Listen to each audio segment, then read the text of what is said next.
بسم اللہ الرحمن الرحیم۔ قرآن سٹڈیز کے اس ایپیسوڈ میں ہم ٹرانسلیشن کے بارے میں بات کریں گے۔ انشاءاللہ قرآن کا جو ترجمہ ہوتا ہے اس کے بارے میں ڈیٹیل کریں گے انشاءاللہ آج کی ویڈیو کے اندر۔ پہلے تو یہ سمجھتے ہیں کہ ٹرانسلیشن سے مراد کیا ہے۔ اس سے مراد یہ ہے کہ قرآن جو ہے وہ اوریجنل عربک ٹیکسٹ کے اندر ہے، اس کو کسی دوسری زبان کے اندر، دوسری لینگویج کے اندر ٹرانسلیٹ کرنا، یہ اس کا ایک زبان سے دوسری زبان یعنی عربک سے کسی دوسری لینگویج کے اندر جب قرآن کا ترجمہ کیا جاتا ہے تو اس حوالے سے آج ہم بات کرنے والے ہیں۔ اس کی دو قسمیں ہیں، ایک ہے لفظی یا حرفی ترجمہ جسے کہا جاتا ہے، اور دوسرا ہے معنوی ترجمہ۔ اب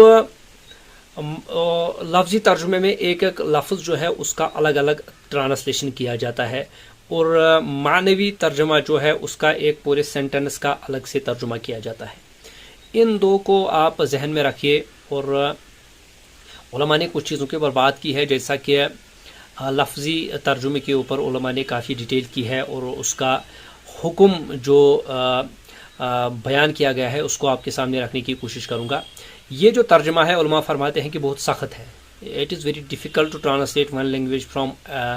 one language to another language, especially from Arabic to any other language. اور وہ بھی جب قرآن کی بات آئے، کیونکہ قرآن کی بلاغت کی کوئی انتہا نہیں ہے، پھر اس کو لفظ بائی لفظ، ورڈ بائی ورڈ اس کو ٹرانسلیٹ کرنا بہت ہی مشکل ہے۔ ان فیکٹ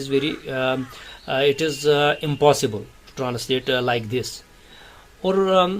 عربی زبان سے کسی دوسری زبان میں جب کوئی چیز ٹرانسلیٹ ہوتی ہے تو اس میں وہ جو اوریجنل ورڈ ہے ان کا ترجمہ لانا بہت مشکل ہو جاتا ہے۔ علماء فرماتے ہیں کہ حروف کی تعداد بھی پھر برابر ہونی چاہیے، اور اس کی ایک ایکچوئل جو سیکوینس ہے عربک کے اندر وہ بھی برقرار رہنی چاہیے، اور اصل میں لفظوں کے جو معانی ہے وہ دوسری زبان میں ان معانی کی دلالت کیا ہوتی ہے وہ بھی ہونے چاہیے۔ تو یہ سب کچھ ناممکن ہے،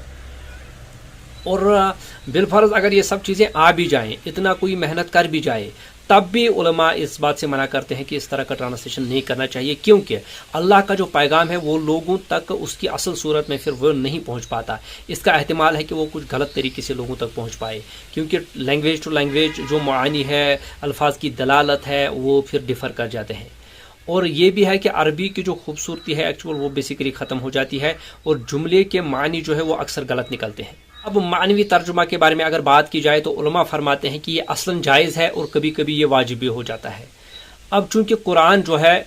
وہ اوریجنل عربک ٹیکسٹ کے اندر ہے، اب اگر اس کا معنوی ترجمہ کیا جائے تو اس کے لیے یہ بھی لازم ہے کہ جس لینگویج کے اندر اس کو ٹرانسلیٹ کیا جا رہا ہے وہ لینگویج بھی نیچے لکھی ہوئی ہو، اور اوپر جو ہے جس چیز کا ٹرانسلیشن کیا جا رہا ہے عربک ٹیکسٹ وہ بھی ساتھ میں دیا گیا ہو۔ صرف معنی اگر لکھا جائے اور معنی کو الگ کیا جائے تو یہ علماء کے ہاں جائز نہیں ہے، اس سے مسائل اخذ نہیں ہو سکتے۔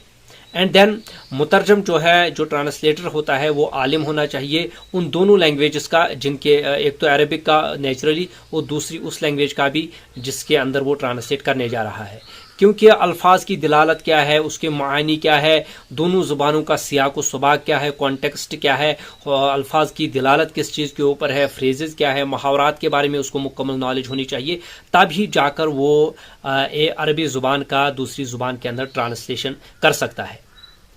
اور مترجم جو ہے وہ قرآن کے الفاظ کے شرعی معنی کا بھی عالم ہونا چاہیے۔ ایک تو ہے لغوی معنی جو کہ ڈکشنری کے اعتبار سے، لنگوسٹک کے اعتبار سے قرآن کے الفاظ کا ایک معنی نکلتا ہے، نحو اور صرف اس طرح کی چیزیں ہوتی ہیں، بٹ قرآن کے الفاظ کی ایک شرعی دلالت بھی ہوتی ہے، اس چیز کا بھی یہ مترجم عالم ہونا چاہیے، اور یہی جو ہوتا ہے اس لیول کا عالم وہ ترجمہ کر سکتا ہے قرآن کا، کیونکہ قرآن کی جو اصل دلالت ہے وہ شرعی معنی پر ہی ہوتی ہے، اور اسی کے اوپر عمل کا اطلاق ہو جاتا ہے، اور اس شخص کا ترجمہ مانا جائے گا جو عالم ہو، ایماندار ہو، مسلمان ہو اور استقامت کے اوپر ہو۔ یہ چار کیٹیگریز دین میں استقامت پر ہونا یہ بہت ضروری ہے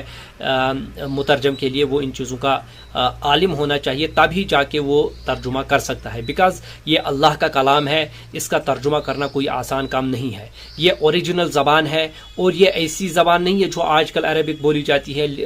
یا بکس کے اندر یا رسالوں کے اندر لکھی جاتی ہے۔ اس کا جو عربک کا ایک مزاج ہے، یہ جب قرآن اترا تھا تو یہ اینشنٹ جو عربک تھا، جو کہ پرانے اس دور کے اینشنٹ شعراء کے ہاں جو کلام ملتا ہے، پرانے عرب دور کے اندر دور جاہلیت کا کلام ملتا ہے، اس